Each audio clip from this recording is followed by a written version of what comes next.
बेनमाजी की नजर पड़े घर में तो बरकत खत्म हो जाए। और जिस घर में 4 मर्द हो चारों बेनमाजी, 4 औरतें हो चारों बेनमाजी, ये सारे के सारे रात के 12-1-2 बजे तक फिल्में देखे, कॉमेडी चलाए, व्हाट्सएप यूट्यूब में लगे रहे और दिन के 10 बजे उठे, यहां तक कि फरिश्ता आया बरकत लेकर, फरिश्ता वापस हो गया। उसके बाद अमीरों के पास दौड़ के जाए कि कमाई है मगर बरकत नहीं है। कैसे बरकत होगी? हुजूर की हदीस है, जो फजर की नमाज छोड़ेगा उसके चेहरे का नूर अल्लाह छीन लेगा। जो ज़ोहर की नमाज छोड़ेगा अल्लाह उसकी रोजी से बरकतें खत्म कर देगा।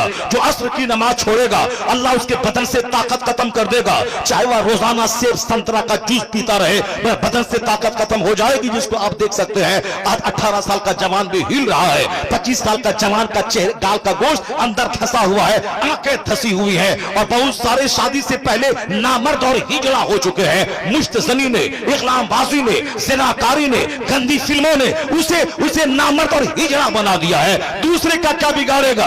जो पबजी गेम खेलता हो, जो गंदे मनासिर देखता हो, वो तो दूसरों का नुकसान तो बाद में करेगा, वो अपनी सेहत का नुकसान करता है, वो अपनी जवानी को तबाह करता है, वो अपनी मुस्तकबिल को बर्बाद करता है। इसलिए मौलवी तेरा दुश्मन नहीं है जो तुझे इन बातों से रोककर तुझसे दुश्मनी कर रहा है। मौलवी से बड़ा शुभ चिंतक दुनिया में कोई नहीं है। दूसरे आदमी को तू गाली दे वो तुझसे बदला लेता है, दूसरे आदमी को मारने की बात कर वो तुझसे बदला लेता है। लेकिन इस धरती पर एक गिरोह है मौलाना का, अगर तू बोलता है मस्जिद से मैं निकाल दूंगा, मगर ये जुमा के किताब में ये नहीं बोलता है जाओ तू जहन्नम में, मैं बेवजू नमाज पढ़ा दूंगा, ये नहीं बोलता है। ये कहता है तेरे गले में जो सोने का लॉकेट है ये पहनना हराम है, ये जहन्नम जाने का जरिया है। ये हाथ में जो सोने की चैन है ये पहनना हराम है। ये जो तू एक वक्त की नमाज छोड़ना हराम है, तू इसे भगाने की बात कर रहा है या तेरे जन्नत ले जाने की बात कर रहा है? तू इसे मारने की बात कर रहा है, ये तुझे हराम और हलाल की बात कर रहा है। पता ये चला असल में शुभ चिंतक खैर ख्वाह जिसे कहते हैं, तू दुश्मनी कर, इनकी जगह के खिलाफ हो जा, इसे भगाने की बात कर, मगर ये तेरे जन्नत जाने की बात करता है, तेरी सेहत की बात करता है, तेरी आबादी की बात करता है। तो गालियां सुनकर जो तेरी रहमत की दुआ करे, इस धरती पर न कोई नेता है और न कोई IAS ऑफिसर है। अगर कोई गिरोह है तो वो उलमा की जमात है जो गालियां सुनने के बाद भी तुझे जन्नत का रास्ता दिखाता है, तुझे जन्नत का रास्ता दिखाता है। ये वाहिद गिरोह है आलिमों का। इसलिए खिताब में कभी कोई तुम्हारे खिलाफ कोई बात नहीं करता कि तुम चाहे जैसे करो जाओ जहन्नम में, हमको उससे क्या मतलब है, नमाज छोड़ दो चलेगा, रोजा छोड़ दो चलेगा, ऐसी बातें कोई नहीं करता है। वो हमेशा हमारी बदनिगाह, हमारी बदअमली पे सरजनिश करता रहता है, तंबीह करता रहता है, बदअमली की तनकीद करता रहता है। तो मैं आपसे कहना चाहता हूं कि आज इन उलमाओं की कदर कम हो गई, इसलिए दुनिया की हवस हमारे दिल दिमाग में ज्यादा हो गई। और आज हमारे घर का सबसे कमजोर टॉपिक आखिरत है। मेडिकल साइंस का चर्चा है, क्रिकेट का चर्चा है, फिल्म का चर्चा है, डॉक्टर बनाने का चर्चा है, इलेक्शन जीतने का चर्चा है, जमीन खरीदने का चर्चा है, साहब शादी ब्याह का चर्चा है, अपनी बेटी को पढ़ा लिखा कर डॉक्टर बनाने का चर्चा है। कोई अपने घर में 1 मिनट भी बैठकर आखिरत की बात नहीं बोलता। कई लाख मुसलमानों की बेटियां मुशरिकों के साथ भाग गई, उसके जिम्मेदार ये बाप है जो अपनी बेटी को कभी आखिरत और जन्नत और ईमान का महत्व नहीं बताया। अपनी बेटी को सिर्फ फिल्मी जिंदगी, माल वाली जिंदगी, आसाइश वाली जिंदगी, तो फिर तो वह आसाइश के चक्कर में काफिरों के पास जाना पड़े, वह चली गई। आपने कब बताया है कि असल में ईमान सबसे बड़ी चीज है? दुनिया मिले न मिले, अगर ईमान सलामत है सबसे बड़ा वो धनवान है। दुनिया की जिंदगी आर्जी, फानी और वक्ती टेम्पररी है, असल दायमी जिंदगी आखिरत की है। अगर आप भुट्टी में पिला देते, अगर कोई दुश्मन उसको कहता कि 10 लाख रुपए मैं दूंगा, तू मेरी गोद में आ जा, या बोलती मैं सारी जिंदगी कुंवारी रह जाऊंगी मगर ईमान का सौदा नहीं करूंगी। इसलिए हर माँ बाप पे लाजिम है कि इंजीनियरिंग की बात बाद में करे, मेडिकल साइंस की बात बाद में करे, पॉलिटिकल तबसरा बाद में करे, पहले आखिरत और इस्लाम और ईमान का महत्व बता दे। दुनिया में कुछ मिलेगा मिले, उसका बच्चा ईमान लेकर अगर आखिरत में चला गया तो सबसे बड़ा धनवान वही है और सबसे बड़ा कामयाब बाप वही है जो बच्चे को कुछ दे न दे ईमान की दौलत। आजकल अल्लाह ने माल को इतना सस्ता बना दिया कि जो लोग कल मुर्दों की खाल खींचते थे वह लोग आज करोड़ों के मकान में रहते। जो लोग इसको हम लोग बिल्कुल नीच कहते थे, वह लोग जो हड्डी चुनते थे, वह लोग जो दूसरों के घर में पाखाना साफ करने आते थे, आज वह लोग भी 10-10, 20-20, 50 लाख के मकान में रहते। अल्लाह ने मकान को सस्ता बना दिया ताकि समाज का सबसे निचला आदमी वो भी 10 मंजिला मकान में आराम करे। अब मकान बनाना 50 साल पहले एक बहुत बड़ा काम था, अब वो बड़ा काम नहीं रहा, अल्लाह ने सबको दे दिया। पहले आज एक राजदूत कोई खरीदता था 50 साल पहले तो सारे इलाके के लोग देखने आते थे। एम्बेसडर कार कोई खरीदता था तो सारा इलाका जमा हो जाता था। लेकिन आज मैं अगर 10 करोड़ रुपए की अगर जागवार कंपनी की कार भी खरीदूं तो मेरा पड़ोसी भी देखने के लिए नहीं आता है, क्योंकि इतनी सस्ती हो गई है वो कार कि हर आदमी के दरवाजे पे है। तो अब भी आप बोलेंगे कि माल बहुत बड़ी चीज है, रुपया पैसा बोलता है, रुपया वाला ही सबसे ज्यादा इज्जत वाला है, रुपये वाले को आप इज्जत देंगे, सम्मान देंगे। जरा गौर से सुनिए, मैं एक आयत पढ़ता हूं कुरान करीम की। अगर दिल जिंदा है तो सारी जिंदगी रोशनी हासिल करने के लिए इसी एक आयत का पढ़ना, उसका समझना, यही आपके लिए काफी हो जाएगा, जिसको मैं महत्व देता हूं। आज बच्चा मेरा नमाजी बने ना बने मगर डॉक्टर बने। क्यों? डॉक्टर बनने के बाद 2 लाख रुपए महीना कमाएगा। मेरा बच्चा रोजा रखे ना रखे पढ़ने के जमाने में नहीं, बच्चा का एग्जाम है, रोजा रखेगा तो एग्जाम की तैयारी नहीं कर पाएगा। अब वो इंजीनियर बनेगा, प्रोफेसर बनेगा, डॉक्टर बनेगा, साइंटिस्ट बनेगा, इसलिए बच्चा रोजा नहीं रखेगा। एक रोजा छोड़ देने के बदले में सारी जिंदगी रोजा रख ले, फिर भी उस एक रोजे का बदला रमजान के रोजे का नहीं हो सकता है। लेकिन डॉक्टर बनने के नशे में बच्चा रोजा नहीं रखेगा, एग्जाम है, बच्चा रोजा नहीं रखेगा, बच्चा नमाज नहीं पढ़ेगा। नमाज पढ़े ना पढ़े मगर डॉक्टर बनाना है। क्यों? 10 लाख 20 लाख 25 लाख रुपए महीना कमाना बहुत बड़ी बात। जो लोग जन्नत पे विश्वास नहीं करते हैं वो इस तरह की बातें करें, कोई शिकायत नहीं। जो आखिरत पर जिसका ईमान नहीं है वो इस तरह की बातें करें, हमें उससे कोई शिकवा नहीं है। लेकिन शिकवा उससे है जो कहता है कि मैं मुसलमान हूं, शिकवा उससे है जो कहता है कि आखिरत है, जो कहता है कि आखिरत कायम होगी, जन्नत है, जहन्नम है, और कयामत का एक दिन दुनियावी काउंटिंग के हिसाब से 50,000 साल के बराबर होगा। एक दिन वहां का, उसके मुकाबले में दुनिया का 100 साल 1 मिनट है। मैं डॉक्टर बन गया, 50 लाख रुपए डेली में कमा रहा हूं, फिर क्या होगा? 60 साल के बाद मैं बूढ़ा हो गया, दांत टूटने लगे, आंख की बीनाई खत्म हो गई, घुटने टखने में दर्द है। फिर 70-90 साल की उम्र में हमारे शफीक साहब बर्क जैसा हम बूढ़े हो गए, दाढ़ी के बाल सारे सफेद, बदन हाथ सूख के कांटा हो जाएगा। 100 साल के अंदर फरिश्ता आएगा और फिर कहेगा, बोलेगा चलो अब वहां चलो जहां तुम्हें सदा रहना है। दुनिया का 100 साल कैसे गुजर गया? पूछें बरकत साहब से। राजनीति एक लंबी राजनीति होने की है, लेकिन कैसा लगा? वो बोलेंगे कैसा लगा जैसे परसों राजनीति में आए और आज बूढ़े हो गए। ये 100 साल की क्या हैसियत है? मौलाना तौसीफ साहब से पूछे हैं कि जनाबे नूह अलैहिस्सलाम कितने दिन तक दुनिया में इस्लाम की तबलीग की? 950 साल। 950 साल के बाद जब वक्ते अजल आया, मौत का वक्त आया, फरिश्ते आए, तो पूछा गया कि हुजूर 950 साल यानी अबाउट 1000 ईयर्स, यानी लगभग 1000 साल आप दुनिया में रहे, कैसा रहा, कैसा लगा? आपने क्या कहा? ऐसा लगा जैसे एक मकान है, उस मकान के 2 दरवाजे हैं, एक से घुसा दूसरे से निकल गया। जरा जोर से बोले सुभान अल्लाह। सुभान अल्लाह, सुभान अल्लाह। हम लोग बस, मैं डीएम बन गया, ठीक है, मैं 30 साल तक तो पढ़ता रहा, 18 घंटे स्टडी किया, मारे मारे फिरता रहा, और उसके बाद मैंने नौकरी की, डीएम बन गया। ऐसा नहीं कि डीएम बनने के बाद अब घर में बैठे हैं और हर महीने 5 लाख महीना गवर्नमेंट मेरे अकाउंट में डाल रही है और मैं आराम से खा पी रहा, चूंकि मैंने 25 साल 18 घंटे स्टडी करके, मैं मेहनत करके मैं डीएम बन चुका हूं। नहीं नहीं, वो डीएम बनने के बाद रिटायरमेंट तक 62 ईयर्स तक उसे 24 घंटे की ड्यूटी करनी पड़ेगी। पूरे हिंदुस्तान में किसी डिस्ट्रिक्ट में वो जाए, जूता पहन के डीएम कभी कभी सोता है, जब कोई आपदा, जब कोई मुसीबत का माहौल रहता है, चैन से नहीं खाता, चूंकि पीएम का फोन उसके पास आता है, सीएम का फोन उसके पास जाता है। पूरे डिस्ट्रिक्ट में कहीं भी कुछ हो, दंगा फसाद, सैलाब, आगजनी, कुछ भी हो, उसी डीएम से हिसाब लिया जाएगा। कैसी पढ़ाई तुमने पढ़ी, अब कौन नौकरी कर रहा है कि बीवी बाल बच्चे के साथ, कभी केरला, कभी मणिपुर, कभी मेघालय, कभी हिमाचल प्रदेश, और पूरे रिटायरमेंट तक। और जब वो रिटायर किया, कितनी उम्र हो चुकी थी? 62 साल। उसके बाद वो उम्र है कि बाल सफेद हो गए, दांत का इलाज, आंख का इलाज, पेट का इलाज, घुटने का इलाज, टखने का इलाज। कौन है जो 50 साल के बाद जो बगैर चश्मे के पढ़ पाता हो? कौन है जो 50 साल के बाद वह 25 साल के जवान की तरह 10 रोटी खा के डेकार लेके पचा लेता हो? लीवर सिस्टम, डाइजेस्टिव सिस्टम चौपट हो जाता है और 40 साल के बाद घुटने टखने का दर्द आदमी को मफरूज बना देता है। आंख की बीनाई, ऑपरेशन, चश्मा काला पहनना, यह आदमी की आदत सानिया बन जाती है। दांत एक को उखाड़ के गया, 6 महीने के बाद फिर दूसरा दांत उखाड़ने गया, फिर उसको भरना है। यानी ये जिंदगी में 1 दर्जन बीमारी, फिर 70-80 साल हो गए, मौत का इंतजार चली।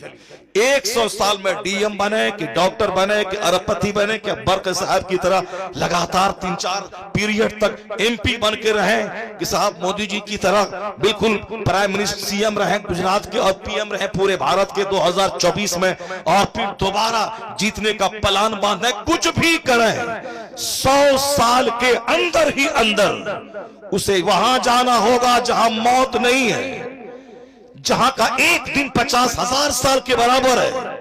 दुनिया में आज बीमारी है, कल तंदुरुस्ती। दुनिया में आज गरीबी है, कल मालदारी। दुनिया में आज इज्जत है, कल जिल्लत। दुनिया में आज तंगी है, कल खुशहाली। दुनिया में आज तंदुरुस्ती है, कल बीमारी, या आज बीमारी है, कल तंदुरुस्ती। मरने के बाद ऐसा कुछ नहीं होगा। वहां या तो सिर्फ बाग ही बाग है, जन्नत है सदा खरबों साल, महासंख्यों साल, या फिर आग ही आग है जहां खरबों साल। वहां आदमी मौत ही को ज़बह कर दिया जाएगा। हदीस में आया है कि जन्नती जन्नत में, जहन्नमी जहन्नम में, और दोनों को पुकार के कहा जाएगा, सुनो सारे लोग, सारे जन्नती जहन्नमी बिल्कुल हमारा दरगोश होकर सुनने लगेंगे। जन्नती इस खौफ से कहीं जन्नत से निकलने का आदेश तो नहीं होगा, और जहन्नमी इस उम्मीद में कहीं इस आग से रिहाई का परवाना तो नहीं मिलने वाला है। सारे जहन्नमी और जन्नती कान लगा के सुनेंगे फरिश्ता क्या कह रहा है। फरिश्ते कहेंगे, जन्नतियों तुम ईमान लाए, तुमने अच्छा काम किया, मुबारक हो, अब जन्नत में सदा रहो, ये नेमत तुमसे छीनी नहीं जाएगी। मौत को ज़बह किया जाता है, मुबारक हो कि अल्लाह ने तुझे जन्नती बना दिया। दुनिया में जवान है मगर बुढ़ापे का अंदेशा है। दुनिया में आज मालदार है, कल गरीबी का अंदेशा है। दुनिया में आज सेहतमंद है, कल बीमारी का एक खौफ दिमाग में हमेशा रहता है। आज नौकरी में हो, नौकरी से सस्पेंड और डिस्चार्ज का एक इम्कान, एक चांस, एक अंदेशा हमेशा दिमाग में रहता है। जो बंदा दुनिया का कोई कहे कि मैं हर एतबार से परिपूर्ण हूं, उससे बड़ा पागल दुनिया में कोई नहीं है। क्योंकि दुनिया में फुलफिलमेंट अल्लाह ने रखा ही नहीं है, परिपूर्णता अल्लाह ने रखा ही नहीं है। क्योंकि जवानी के पीछे बुढ़ापा है, और सेहत के पीछे बीमारी है, इज्जत के पीछे जिल्लत है, मालदारी के पीछे गरीबी है, और जिंदगी के पीछे मौत की तलवार लटक रही है। इसलिए दुनिया में कोई बंदा सुखी रह ही नहीं सकता है। अगर कोई कहे कि हर एतबार से मैं सुखी हूं, उससे बड़ा पागल कोई नहीं है। क्योंकि बीमार पड़ना है, पांव में कांटा चुभना है, उसे गिरना है, पड़ना है, और हासिदीन का शिकार होना है। मैं खुश हूं, सारे पड़ोसी मुझसे जल रहे हैं, मेरी बेटी की शादी है, मेरा अपना भाई मुझसे बगावत कर रहा है। नहीं है सुख दुनिया में। मैं अपने घर में हूं, शराबी शराब के नशे में गाना वॉल्यूम ऊंचा करके सुन रहा है। आप कुछ कर नहीं सकते, आपको अपना घर का दरवाजा बंद करना होगा, और कान में ठूसनी पड़ेगी रुई, वो करेगा, उसको आप बोल नहीं सकते हैं। वो बोलेगा मैं गरीब हूं तो क्या हुआ, मैं अपने घर में बजा रहा हूं, उसको से क्या मतलब है। दुनिया में तनाव, टेंशन। इसलिए जो ये चाहता है कि मैं हर एतबार से खुश रहूं, डीएम बनने के बाद, एसपी बनने के बाद, 50 मॉल बनाने के बाद, उससे बड़ा गधा कोई नहीं है। दुनिया में अल्लाह ने सुख रखा ही नहीं है। लता मंगेशकर जिसकी शोहरत इतनी कि दुनिया भर के लोग उसे जानते हैं, दौलत इतनी कि बंबई के पौष इलाके में करोड़ अरबों का घर, दुनिया के 100 से ज्यादा ममालिक का भ्रमण किया। जब उनसे पूछा गया आप इस शोहरत, मकबूलियत और दौलत के ढेर पे कैसा फील कर रही हैं, उनका जवाब था I like to leave this world, मैं इस दुनिया को छोड़ना चाहती हूँ, मरना चाहती हूँ। जो मैं ढूंढती थी मुझको नहीं मिला, शोहरत, दौलत, इज्जत। पार्लियामेंट में बैठकर प्रधानमंत्री नीचे कुर्सी पर है, वह बैठकर देशभक्ति के गीत गा रही है और सारे सांसद सुन रहे हैं और प्रधानमंत्री उसकी गीत सुनते हैं। पूरा हिंदुस्तान फैन है उसका। लता मंगेशकर जी बंबई में जहां उसका घर है, बंबई की कॉर्पोरेशन ने कहा कि मकान तोड़ के शानदार घर बाहर बना देता हूं ताकि सड़क सीधी हो जाए। वह बोली मैं बंबई छोड़ के बाहर चली जाती हूं। गवर्नमेंट ने कहा कि मत जाओ, मैं अपनी सड़क टेढ़ी कर लेती हूं, मगर तू अपना घर वहीं रख, तू बंबई में रह, बंबई छोड़ के मत जा। नाइटिंगेल ऑफ इंडिया, बुलबुले हिंद उसका टाइटल है। 1 दर्जन से ज्यादा उसके पास अवार्ड है, 1 दर्जन से ज्यादा। मगर वो क्या कहती है, जो मैं ढूंढती थी मुझको नहीं मिला, अब मैं मरना चाहती हूं। कितने अपने गाने सुनो, कितनी फिल्में देखो, कितने घर की दीवार को देखो, कितना अमेरिका यूरोप का भ्रमण करो, दिल नहीं लगता है। जब वह खरबपति और शोहरत के ढेर पर बैठी उसको सुकून नहीं है, तो तू जैसे फटीचर को क्या सुकून मिलेगा, जो 2-4 कमरे का घर बनाने के बाद इतराता है कि मैं सबसे बड़ा हूं, 2-4 गाड़ी खरीदने के बाद इतराता है मैं सबसे बड़ा हूं। जब उसको सुकून नहीं है, उससे भी आगे जा, चार्ली चैपलिन का नाम गूगल पे सर्च कर, उसका एक जुमला निकलेगा। वह जुमला है, I like to walk in the rain, nobody can see my tears. मैं बारिश में टहलना चाहता हूं ताकि जी भर के मैं रो, ताकि मेरे आंसू को कोई देख नहीं सके। चार्ली चैपलिन, करोड़ों जिसके फैंस हैं, जिसके नाम पे मैंने इंडिया में दुकान का नाम देखा है, चार्ली चैपलिन के नाम पे इंडिया में उन दुकान है, जैसे मंगेशकर के नाम पे अमेरिका में कोई दुकान होगी। मगर उन्होंने क्या कहा, मैं जी भर के रोना चाहता हूं ताकि मैं इतना रो कि मेरे आंसू को कोई देख नहीं पाए, मैं बारिश में टहलूं। डॉक्टर के पास जाके बोलता है, डॉक्टर मेरे दर्द की दवा दे। कहा कौन सी दवा?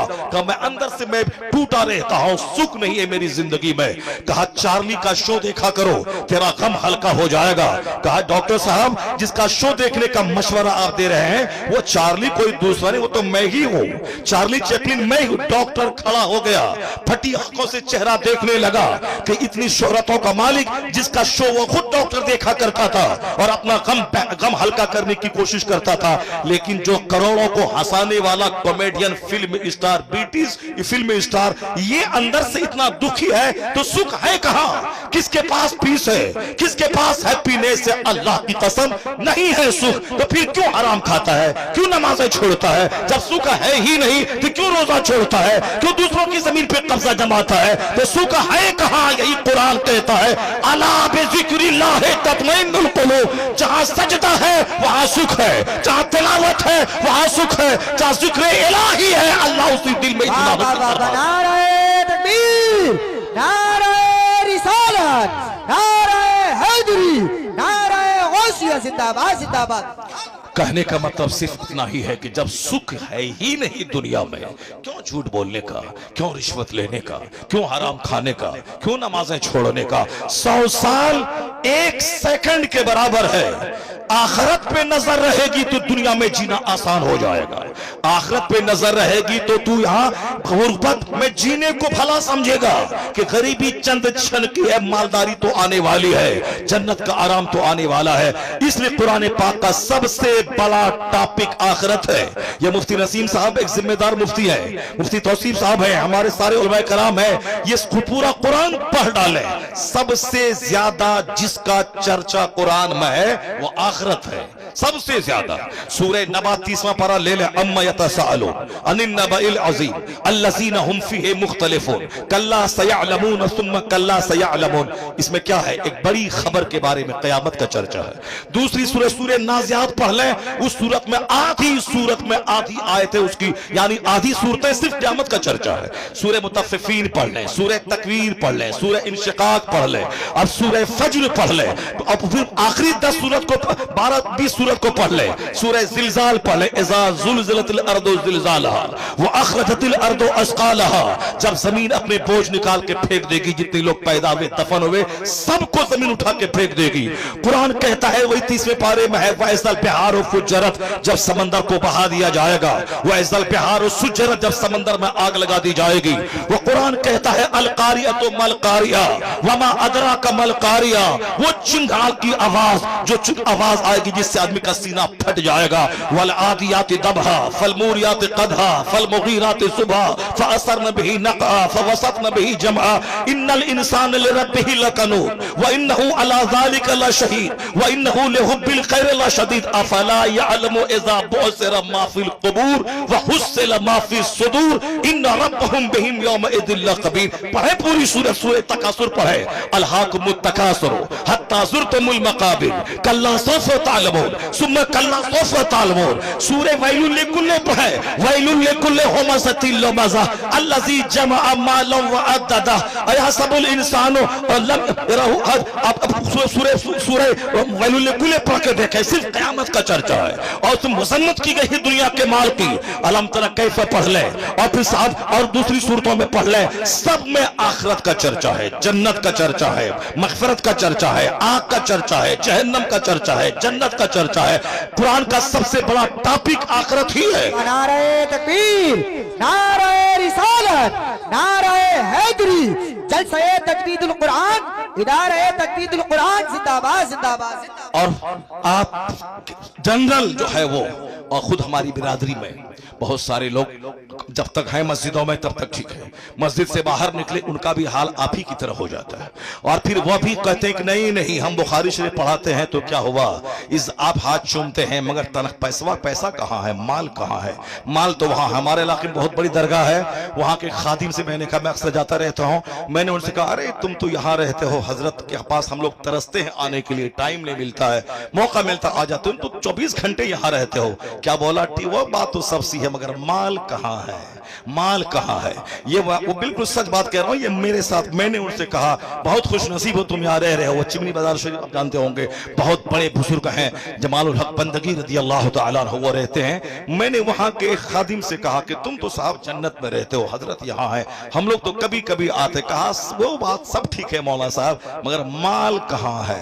बरेली शरीफ में मैं दारुल इफ्ता में एक बार गया, एक इस्तिफ्ता को लेने के बाद, और फिर कहा कि उन्होंने कहा हजरत आप लोग तो बड़े खुश नसीब है साहब, यहाँ वहाँ जहाँ तहाँ पूरा भारत घूमते हैं, 50,000 40,000 ये वो, बाप क्या पैसा आपके पास है।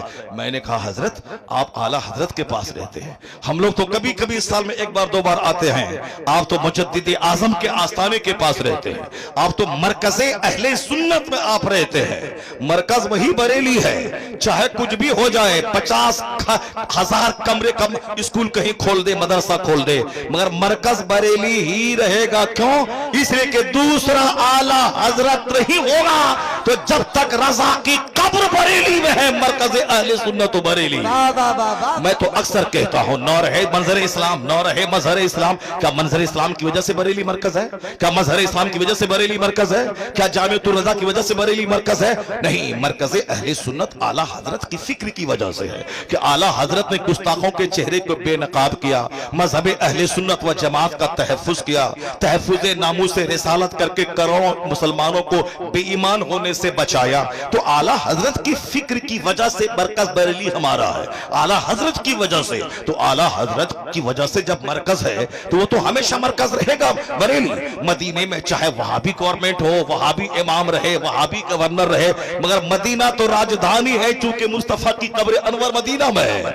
अब चाहे वहां का हाकिम कोई भी हो मगर मरकज इस्लाम मदीना है, मरकज इस्लाम मक्का है। उसी तरह हिंदुस्तान में सुन्नियों का मरकज बरेली है, चूंकि इश्क रसूल की हिफाजत वहां मुस्तफा के उस जबरदस्त दाई और मुबल्लिग ने किया है।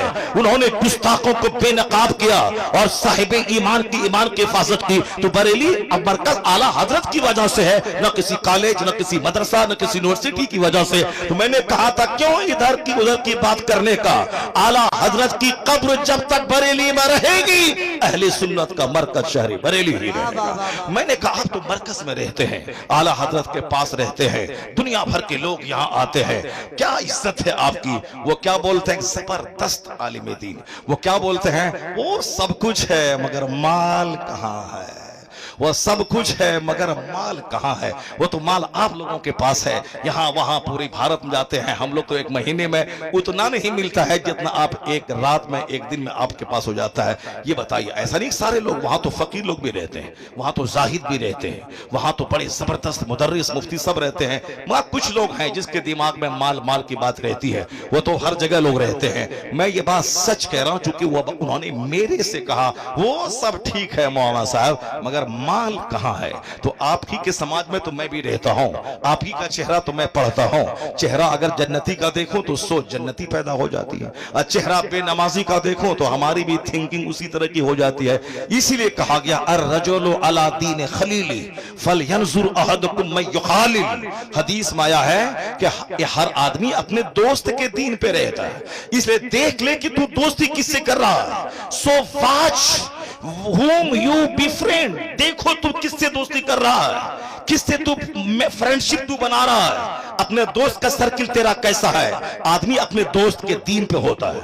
A man lives on the religion of his friend, आदमी अपने दोस्त के दीन पर रहता है। क्योंकि अगर गहरी दोस्ती हुई तो वह बंदा कुछ भी गलत करे ये उसको सच मानने को तैयार होता है। बेशुमार लोग बेईमान हो गए इसलिए उनके दोस्त का सर्किल मुशरिकीन का था।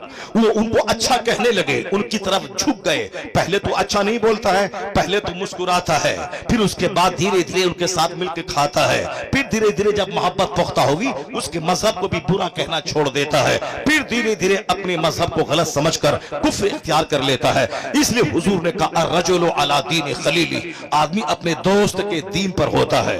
इसलिए देख ले आदमी की दोस्ती किससे कर रहा है। गौसे आजम के पास शिकायत करने वाला है मेरे घर में बरकत नहीं है। आपने क्या कहा? जाओ दरवाजे पे पर्दा लगा दो। कई दिन के बाद कहा हुजूर बरकतें बेशुमार नजर आ रही है, मगर रीजन क्या था कि पर्दा लगाने के बाद बरकतें महसूस हो रही हैं? जवाब मिला कि तेरा घर सड़क के किनारे था, हर आने वाला जाने वाला आदमी उसमें बेनमाजी और फासिक भी रहते थे, उन बेनमाजियों की जहरीली नजर तेरे घर में पड़ती थी, बरकतें चलकर राख हो जाती थी। और जब तुमने पर्दा लगा दिया है उनकी जहरीली निगाह पर्दे से टकरा के बाहर ही रहती है, अंदर नहीं जाती है। इसलिए अब बरकतें समझ में आ रही है। बेमाल की बात चल रही थी, ये माल के बारे में कुरान करीम की सिर्फ एक आयत में पढ़ता हूं। उस आयत को गौर से आप पढ़ें, अपने बाल बच्चों को बताएं, अपने बाल बच्चों को बताएं कि बरकतें पबजी खेलने में नहीं है, बरकतें नमाज छोड़ने में नहीं है, बरकतें दूसरों बंदों से फ्रेंडशिप करने में नहीं है। बरकत है उसमें जो फजर पढ़ेगा चेहरा मुनव्वर होगा, जो जोहर पढ़ेगा उसके माल में बरकत होगी, जो असर पढ़ेगा बदन में ताकत होगी, जो मगरिब पढ़ेगा औलाद में बरकत होगी, जो ईशा पढ़ेगा नींद में राहत होगी। नींद में राहत चाहिए, औलाद में फरमाबरदारी चाहिए, बदन को ताकत चाहिए, माल में बरकत चाहिए। नहीं है वो नेताओं के दरवाजे पे जाके अपनी चप्पल को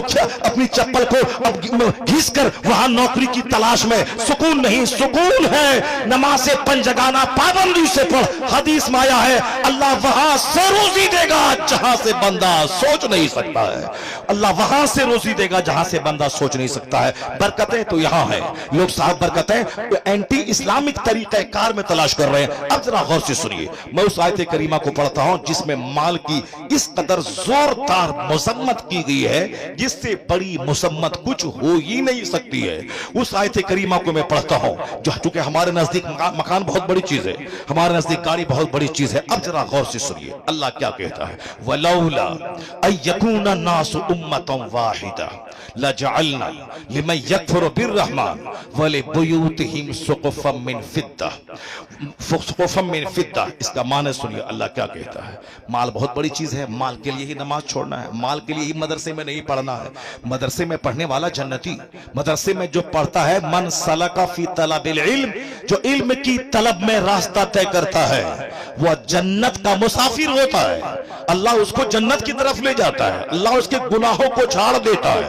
एक चैप्टर सिर्फ हदीस कुरान और दुनियात का सुबह फजर के बाद पढ़े और कोई दूसरा आदमी 1000 रकअत नमाज नफल पढ़े, हदीस माया है खैरुम मिन अल्फे रका।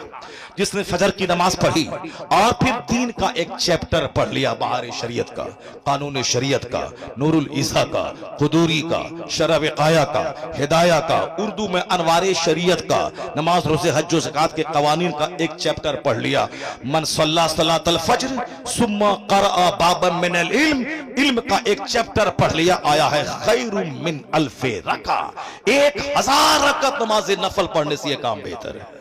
और रात के बारे में आया है तदारुसुल इल्म साअतम मिनल लैल खैरुम मिन इहयाइहा, रात में थोड़ी देर इल्म सिखा देना, जैसे मैं सिखा रहा हूं और आप जैसे सीख रहे हैं। इस महफिल के बारे में आया है थोड़ी देर इल्म सिखा देना, सीख लेना, रात भर नफल इबादत करने से बेहतर है। एक बंदा अपने घर में 1000 रकअत नमाज नफल पढ़े, एक बंदा आलिम के पास बैठकर कुरान हदीस का एक चैप्टर पढ़ ले, यह पढ़ना पूरी रात जाकर 1000 रकअत नमाज नफल पढ़ने से बेहतर है, क्योंकि इल्म से ही यकीन पुख्ता होता है। वरना कम अल्लाह है कि नहीं है, जन्नत है कि नहीं है, क़यामत होगी कि नहीं होगी, ऐसे ही मौलाना साहब लोग बोल रहे हैं, मगर बोलेंगे तो लोग मुंह नोचेगा, निकाह टूट जाएगा, बीवी निकाह से निकल जाएगी। अगर बोला कि क़यामत होगी कि कौन देखा है, वो मौलाना साहब बोलेंगे काफिर हो गया, काफिर हुआ तो बीवी निकल गई, बीवी निकल गई फिर दोबारा उससे सोहबत करेगा, अजनबी औरत की तरह बच्चे पैदा होंगे, वलदुल ज़ना वलदुल हराम।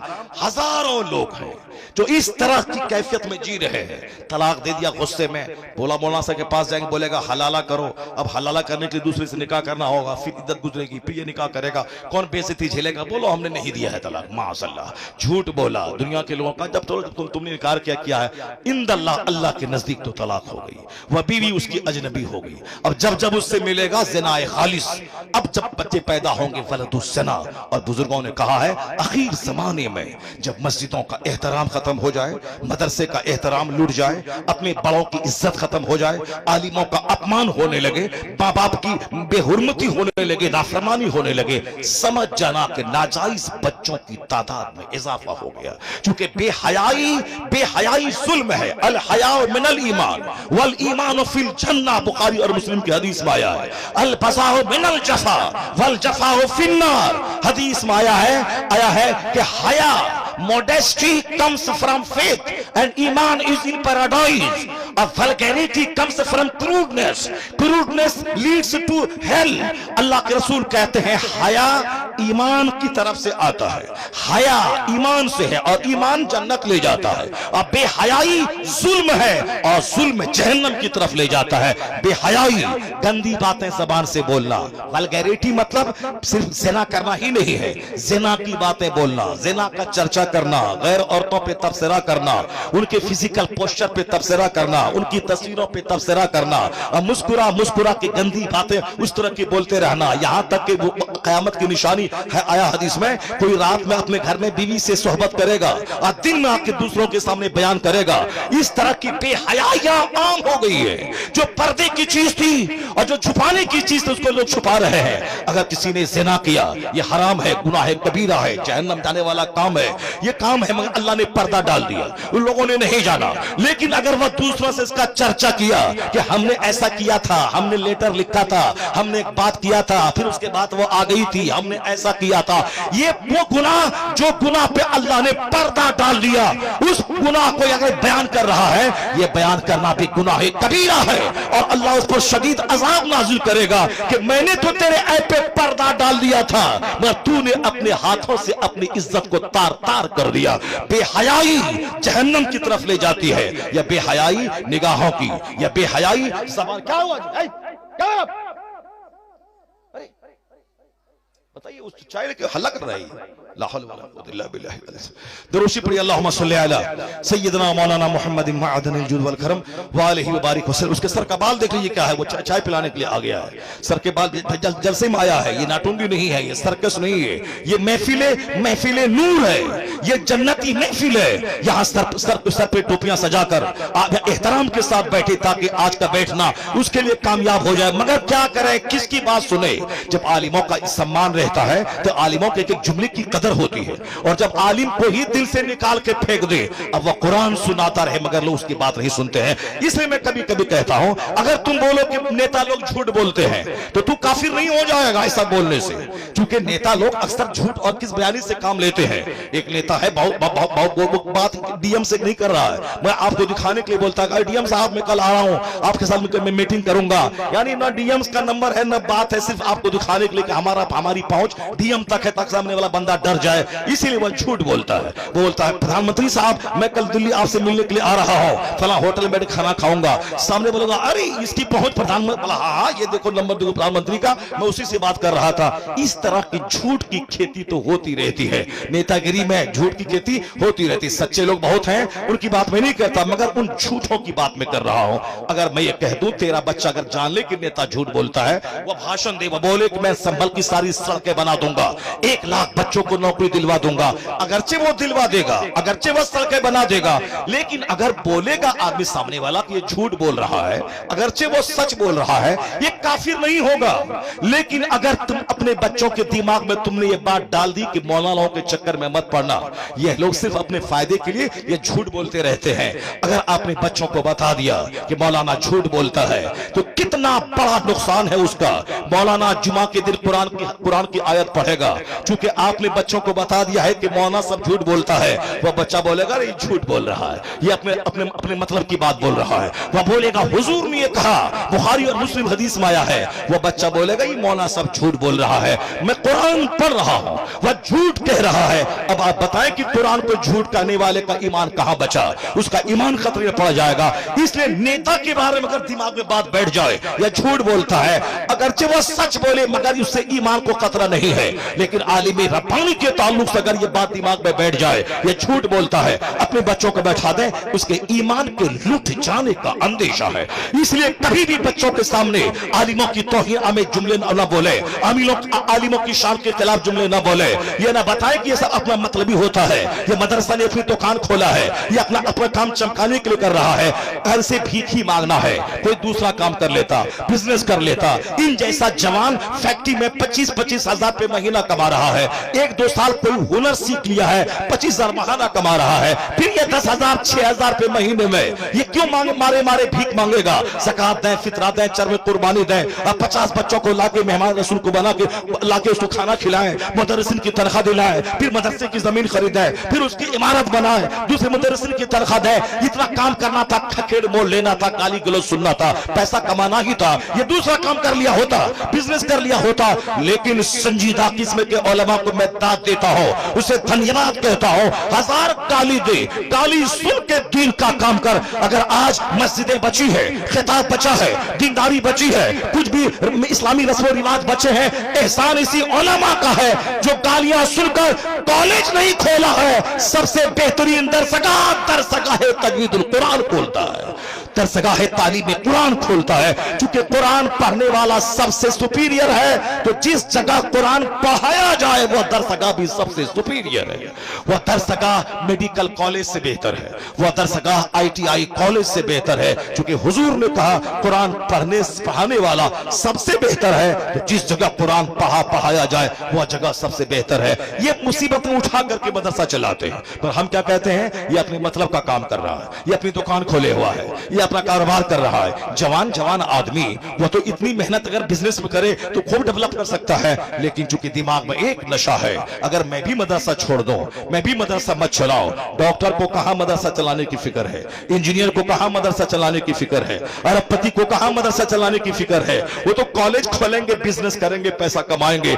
ये बता दे कि हाफिज कहां से पैदा होंगे, इमाम कहां से बनेंगे, खतीब कहां से बनेंगे, मुदर्रिस कहां से बनेंगे। इसलिए वो आलिम का पांव धो के पी लेना चाहिए जो अपनी ख्वाहिशात को पांव के नीचे रौंद कर भीख मांग कर कुरान हदीस के इल्म को जिंदा रखे हुआ है।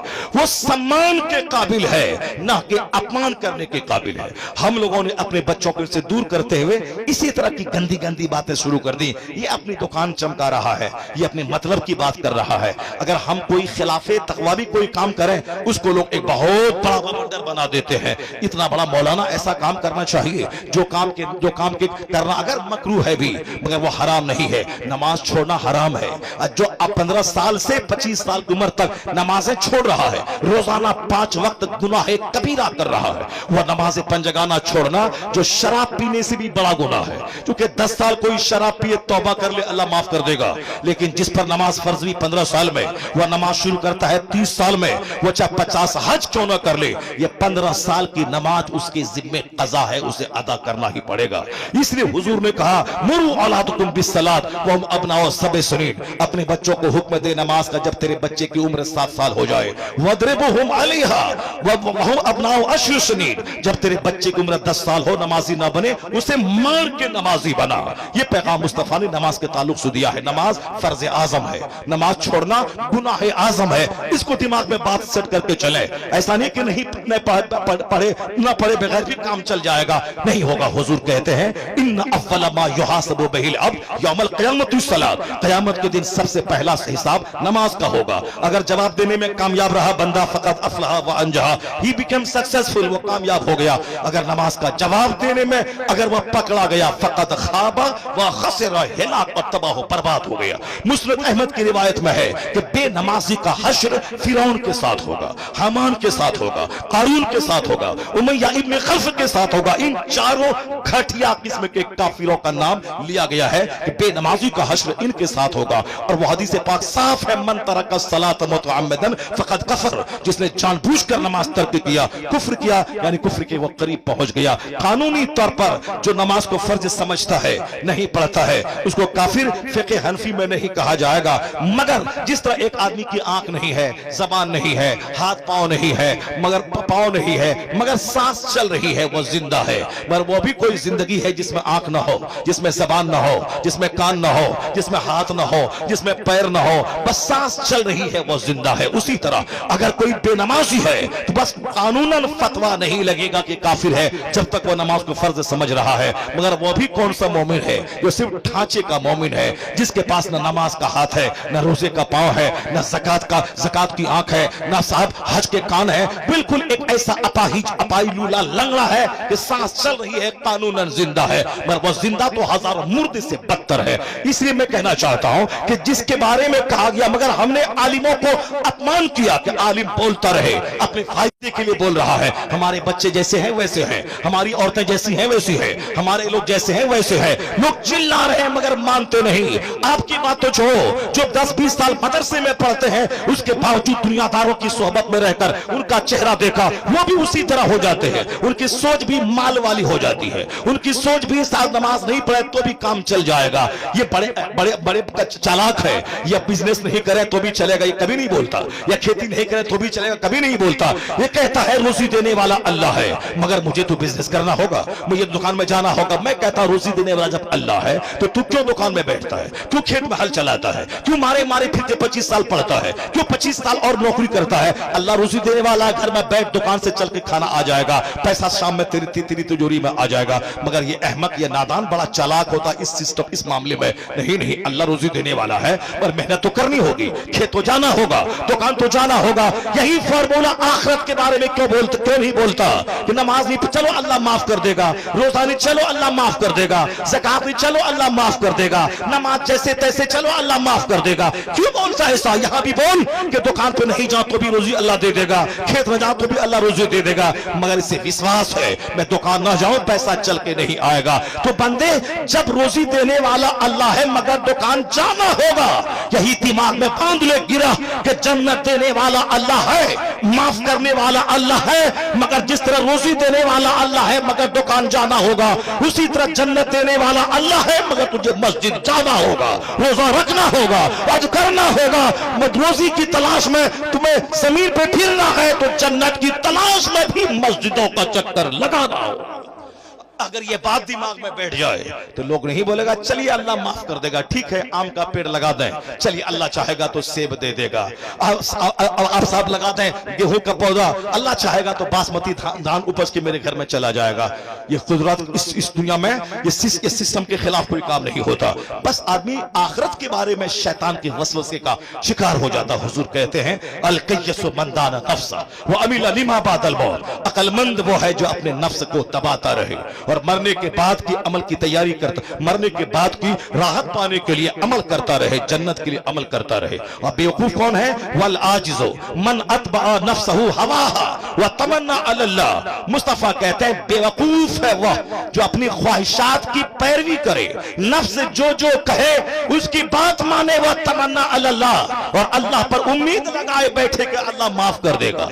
गुलामी नफ्स की, शैतान, शराब पियो तो पियो, जिना करो तो करो, झूठ बोलो तो बोलो, बस आवारागर्दी करो तो करो, दूसरों की जमीन पे कब्जा करो तो करो, सूद खाओ तो खाओ, सब चलेगा, अल्लाह माफ कर देगा। हुजूर कहते हैं बेवकूफ है वो जो नफ्स की पैरवी करता हो और फिर उम्मीद लगा के बैठा हो कि अल्लाह माफ कर देगा। कुरान पाक की उस आयत का तर्जमा मैं करता हूं, फिर अपनी बात खत्म करता हूं, क्योंकि दिमाग में बातें बहुत सारी थी। मैं आज मैं सोचा था कि कम से कम 4 आयतों को पढ़कर और जो साइंटिफिक तहकीकात दुनिया में हो रही हैं और जिसे पढ़ पढ़ के बड़े बड़े वैज्ञानिक मोमिन बने, कुरान पाक के इन एजाज को मैं बयान करूं, मगर चूंकि अब वक्त नहीं है, नहीं बयान कर पाऊंगा। मगर मेरे मौजू से रिलेटेड वो आयत तो सुन ही लीजिए आप, चाहे पुलिस वाला कुछ भी बोले, चाहे माइक बंद हो जाए, मगर इसको तो सुन ही लीजिए आप। इस आयत करीमा को सुन लीजिए। आप सुनेंगे, आप नहीं सुनेंगे? आप लोग सुनेंगे ना?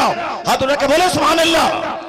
बस माँ हसल आयत तो सुन ही लीजिए, ताकि यह सीना आपका दुनिया के माल की मोहब्बत से पाक हो जाए, ताकि आपके दिल दिमाग में आखिरत और जन्नत का नशा छा जाए। अब सुनिए, ये हाफिज कुरान जिन आयतों को पढ़ के हाफिज बने हैं जिस कुरान करीम को, उसकी एक आयत, चूंकि कुरान के नाजिल होने का मकसद यही है, किताबुन अनज़लनाहु इलैका मुबारकुन, वह किताब हमने आप पर नाजिल के ए महबूब, बरकत वाली किताब, लियदब्बरू आयातिही, जिनकी आयतों में तदब्बुर कीजिए, गौर व फिक्र कीजिए, रिसर्च कीजिए, मेडिटेट कीजिए, कंसीडर कीजिए, अंडरस्टैंडिंग और थिंकिंग से काम लीजिए। यानी रिसर्च का पैगाम अल्लाह देता है ताकि इन आयतों में गौर व फिक्र करें। वलियतज़क्कर उलुल अलबाब, और नसीहत, इस किताब को पढ़ने के बाद अकलमंद लोग नसीहत हासिल करें, अकलमंद नसीहत हासिल करें। यही है कुरान के नाजिल होने का मकसद। रट लिया, हाफिज कुरान बन गए, तरावी सुना दी, 50 पैसा कमा लिया, उसके बाद हम आजाद हो गए? नहीं नहीं, मरते दम तक कुरान पढ़ना है, कुरान की आयतों में गौर करना है, उससे नसीहत हासिल करना है। ये आयत हमें क्या रोशनी देती है? इस आयत में यही कहा गया, कुरान इसलिए हम नाजिल क्या है, बरकत वाली किताब है, ताकि आयतों में गौर करें और नसीहत हासिल करें अकलमंद लोग। अब वो आयत सुनिए, वलौला अयकून अन्नास उम्मतन वाहिदा लजअलना लिमन यकफुरु बिर्रहमान लिबुयूतिहिम सुक़फन मिन फिद्दा व लिबुयूतिहिम अबवाबन व सुरुरन अलैहा यत्तकिऊन व ज़ुख़रुफ़ा व इन कुल्लु ज़ालिका लम्मा मताउल हयातिद दुनिया वल आखिरतु इंदा रब्बिका लिल मुत्तक़ीन।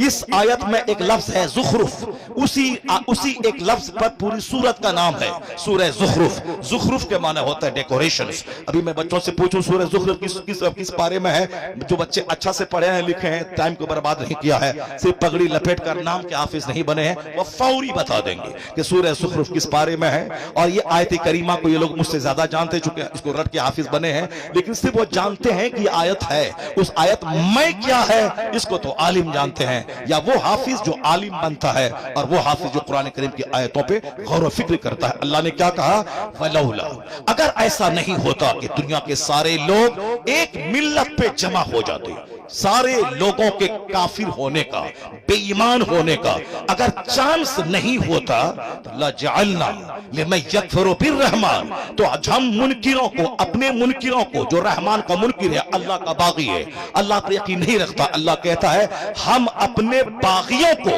इतनी दौलतें दे देते कि उनके मकान की छतें चांदी की बना देते।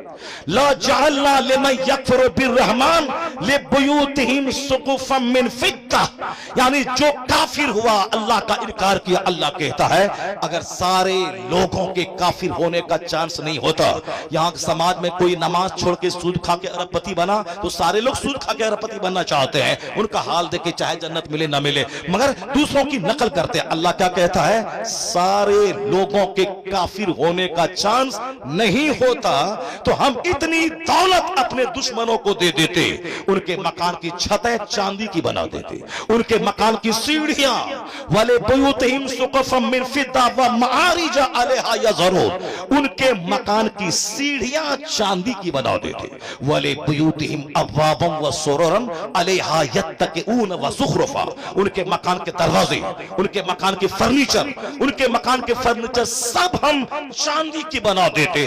जुखरूफ का माना डेकोरेशन, दुखरूफ का माना ऑर्नामेंट, जुखरूफ का माना गोल्ड। उनके मकान की छतें, उनकी सीढ़ियां, उनके दरवाजे, उनके फर्नीचर, ये सब सोने चांदी की बना देते, तरह तरह की आराइशों से सजा देते। अल्लाह क्या कहता है, अगर ऐसा कर देते तो सारे लोग काफिर हो जाते, सारे लोग एक मिलत पे जमा हो जाते, उनकी दौलतों को देख के सब कुफ्र कर जाते। अल्लाह कहता है अगर हम ऐसा कर भी देते, तुम जान लो मैंने सारे काफिरों को मैं सोने का घर बना दिया, अगर ऐसा कर भी देते तो कितने दिन तक वो उस घर में रहेगा।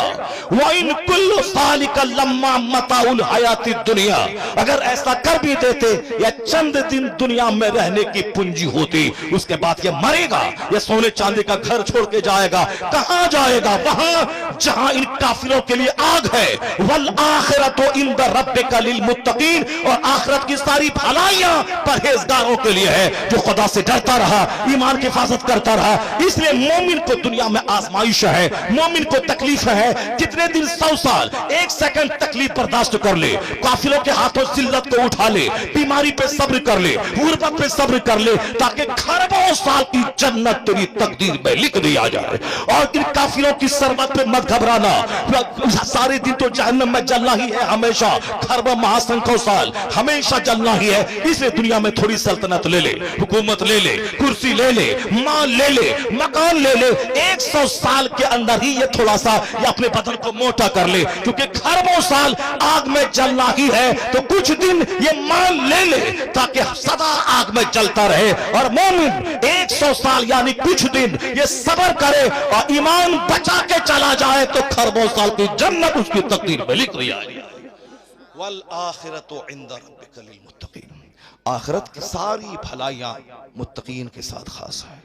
अब आप समझ गए होंगे कि दुनिया की दौलत की महत्व दुनिया बनाने वाले खुदा के सामने किया है। बस जब तक ईमान कुरान पाक पर मजबूत रहेगा, दूसरों का मकान आपके ईमान को लूट नहीं पाएगा, दूसरों की बेटियों का हुस्न आपके ईमान को लूट नहीं पाएगा, दूसरों की सल्तनत आपके ईमान को लूट नहीं पाएगी। इसलिए हमारा सबसे बड़ा हथियार ईमान बिल्लाह है। कुरान करीम का मुताला जितना गहरा होता जाएगा, फिर ये गर्दनें उसके लिए बोझ बन जाएंगी। जब तक खुदा के नाम पे गर्दन कट नहीं जाए उस वक्त तक इसको चैन नहीं मिलेगा। हम जैसे करोड़ों लोगों से बेहतर है फिलिस्तीन की वो माएं, जो माएं 70 साल से अपने बच्चों को शहादत का जाम पिला रही हैं, मगर छोड़ नहीं रही है नबियों की जमीन, इसी उम्मीद पर आज नहीं तो कल सही कोई सलाहुद्दीन जन्म लेगा और किबले अव्वल को आजादी मिलेगी, फिलिस्तीन यहूदियों की गिरफ्त से आजाद हो जाएगा। आज वो कहते मरना तो है ही तुझे, पाखाना रूम में मरना, साहब बस में टकरा के मरना, या अपने वेंटिलेशन पे तड़प तड़प के मरना, मरना तो है ही, तो बेहतर है वह मौत जो खुदा के नाम पे आ जाए। सबसे आला मौत है शहादत की मौत। और जो शहीद नहीं हुआ फिलिस्तीन में वो क्या जिंदा रह जाएगा सब दिन? नहीं नहीं, वो तो हॉस्पिटल में रगड़ के मरेगा, कोई बाथरूम में मरता है, कोई शादी की महफिल में नाचते हुए मरता है, कोई जिम में एक्सरसाइज करते हुए मर रहा है। तो मरना तो सबको है ही, बेहतर है वह मौत जो खुदा के नाम पे आ जाए, जो हालत सजदा में आ जाए, किबले अव्वल की आजादी के लिए आ जाए। इसलिए ए मुसलमान, मरना तो सबको है ही, कोई नाचते नाचते मरता है, कोई शराब पीते पीते मरता है, कोई तवाइफ के कोठे पे मरता है। तू खुशनसीब है वो जो हालत सजदा में मरता है, जो हालत नमाज में मरता है, जो दीनी महफिलों में कुरान सुनते सुनते मर जाए। करोड़ों लोगों की मौत एक तरफ, कुरान सुनते सुनते मर जाना उसकी बात एक तरफ। अल्लाह तबारक व तआला हमको और आपको सबों को दीनी महफिलों से वाबस्ता रहने की तौफीक अता फरमाए, दीनी इदारों को तक़वियत पहुंचाने की तौफीक अता फरमाए, दीनी इदारों की टांगे खींचने की नहीं, उसको सपोर्ट देने की तौफीक अता फरमाए। मालूम है जब आलिम और समाज को डराते हैं और लोग नहीं डरते हैं, उस डराने को बोझ समझते हैं, उसके बाद खतरनाक अल्लाह का अजाब नाजिल होता है। बगदाद में इस्लामी सल्तनत थी, एक मजजूब बुजुर्ग कहते थे, ए शराबी मुसलमान क्यों अल्लाह के अजाब को दावत दे रहा है? ए बेनमाजी, डर मैं देख रहा हूं बगदाद की गलियां खून में रंगने वाली है, खून की नदी बहने वाली। लोग कहते थे हा हा ये मजजूब है, किस तरह की बातें कर रहा, पागल है, छोड़ो हटाओ। लेकिन जब अपनी बात को नहीं बंद किया तो लोगों ने गाली देनी शुरू की, जब बात नहीं बंद की लोगों ने मारना शुरू किया। जिस दिन वो मजजूब को मार दिया, उसको मार मार के मार दिया। दूसरे ही दिन तातारी काफिर पूरे बगदाद पर मुसल्लत हुआ। 70,000 मुसलमानों को काट के उसकी खोपड़ियों का मीनार बना के उस पर बैठ के तातारी शराब पीने लगे। मस्जिदें बर्बाद हो गई, मदरसों को उजाड़ दिया, मालदार से लेके गरीब सबों को काट दिया। बगदाद के नदी नाले तालाब सब खून से भर गए। और ये तो बदअमल मुसलमान को सजा अल्लाह ने दे दी। ये सोचा था कि कोई अजाब नहीं आने वाला है, अल्लाह ने सजा दे दी। एक बुजुर्ग थे जो खानका से निकले कि मैं इनसे जिहाद करूं, इन काफिरों से, तो देखा उन काफिरों के सरों पे औलिया और सालिहीन की रूहें हैं जो कह रही है अय्युहल कफरा उक्तुलुल फजरा। एक काफिर इन बदकार मुसलमानों को ज़बह कर दे। वो कहा ये अल्लाह का अजाब है, इससे लड़ा नहीं जा सकता है। गए बस अस्तबल में घोड़ा बांध दिया, मौत का और शहादत का इंतजार करने लगे। ये तो मुसलमानों को सजा मिल गई, बगदाद उजड़ गया, नदी नाले सब खून से भर गए। तातारी की कहानी। लेकिन जब किसी तातारी ने कहा कि अब दोबारा इस्लाम बगदाद में नहीं पिनपेगा, उस काफिर की बात को गलत साबित करने के लिए अल्लाह ने उन्हीं काफिरों को ईमान लाने की तौफीक दी। और जो इस्लाम उजाड़ा था वही दोबारा कलमा पढ़ के बगदाद को आबाद करना शुरू किया। यह कानून है खुदा का। जब मुसलमान बदअमल होते हैं, बेनमाजी होते हैं, इसके बच्चे काफिरों की तरह आवारा होते हैं, इस पर काफिरों को अल्लाह मुसल्लत करता है। वह काफिर काटता है, खून की नदियां बहाता है, उनकी गलियों को लाशों से सड़ा देता है। और जब मुखलिस मुसलमान तौबा करते हैं और जब ये काफिर बोलता है कि इस्लाम को मैंने मिटा दिया, फिर अल्लाह उन्हीं काफिरों के बच्चों को मोमिन बना के दोबारा इस्लाम को नई तवानाई अता कर देता है नूरे खुदा कुफ्र की हरकत पे खंदाजन फूंकों से चरा बुझाया। अल्लाह तबारक व तआला हमें मदरसों और मस्जिदों और आलिमों की कदर की तौफीक अता फरमाए। अल्लाह ताला हमें अपने अज़ाब आम से अल्लाह हमें महफूज फरमाए, उस अज़ाब आम से बचने की तदबीर करने की तौफीक अता फरमाए। अल्लाह ताला इस महफिल को कबूल फरमाए, आमीन। बातें तो बहुत सारी थी मगर चूंकि वक्त का तकाजा है, अल्लाह ताला फिर दूसरी मुलाकात करवाएगा। फिर उसमें इंशाअल्लाह के कुरान करीम की 2-4-10 आयतों की तिलावत होगी और बहुत सारी बातें होंगी। अल्लाह तबारक व तआला इस महफिल को कबूल फरमाए। कारी सोहराब साहब इस नौजवान आलिम को मैं देख के दंग रह गया। इसको साहब बेशुमार ख्वाहिशात होती, घर मकान गाड़ी दुकान की, कुछ नहीं, सारी ख्वाहिशात को मार के उसने यहाँ इस जंगल में एक मंगल शुरू कर दिया है, इदारे तजवीदुल कुरान कायम किया। मैं देखा खूबसूरत इंतजाम रहने सहने का, सब देखकर बाग बाग दिल होगा। अगर सारे नौजवानों के सीने में इदारा चलाने की तो इसी तरह की मोहब्बत अगर पैदा हो गई तो फिर क्या होगा।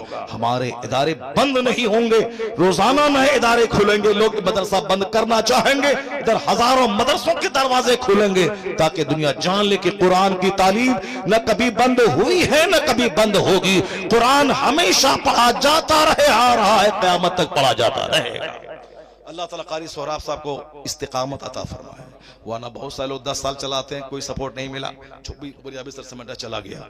अल्लाह ताला इन नौजवानों को मरते दम तक मदरसा चलाने की तौफीक अता फरमाए और आप सबों को भी तमाम गलत बयानी से बचते हुए इस नौजवान हाफिज कारी का साथ देने की तौफीक अता फरमाए, आमीन। व आखिरु दअवाना अल्हम्दुलिल्लाहि रब्बिल आलमीन। या नबी सलाम अलैका या हबीब सलाम अलैका सलवातुल्लाह अलैका अस्सलातु वस्सलामु अलैका या रसूलल्लाह व अला आलिका व अस्हाबिका या नूर। ए अल्लाह इस महफिल पाक